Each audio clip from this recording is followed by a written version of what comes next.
We are changing the cabin filter. There's a pre-filter and there's also the cabin filter themselves. It's a set of two.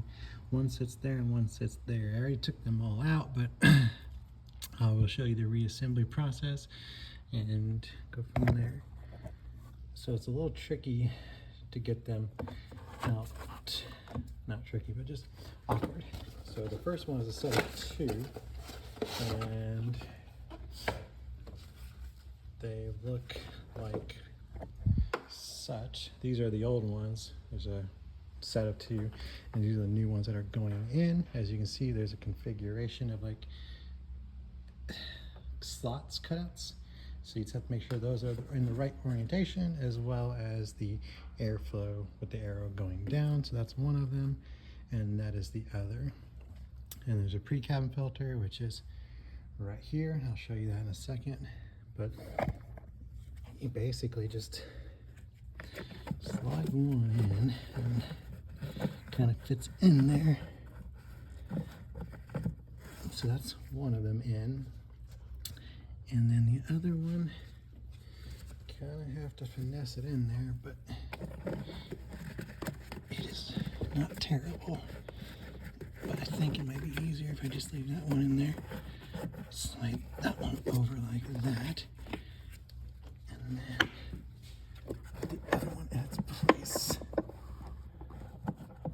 I can't really see what you're doing until you have to put your hands in there. It's not sitting flat. Is that sitting flat? No. There's little notches in there, so you have to make sure that the notches are in the right position. So there's a notch, if you can see, like little pins, one sitting there, and I don't think there's one on the other side, but that's why the filters have a little cutout, so they slide right over that. So you have to make sure that this one with this cutout is going on the left-hand side. I'm going to stick my hand in there to see about the right side, but there is not one on the right side, so getting the left one in there is a little tricky. Down arrow, it doesn't matter if it's backwards or forwards, they're both the same.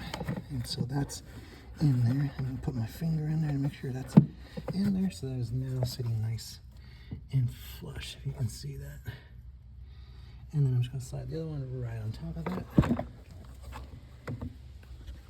And again, there's no orientation since this one doesn't have a pin on the right hand side. And it should, like I said, a little tricky to get it in there, but it sits in there. So as you can see, that is now in there. Nice and square, nice and flush, clean, arrows facing the right way. And the same concept for the pre-filter.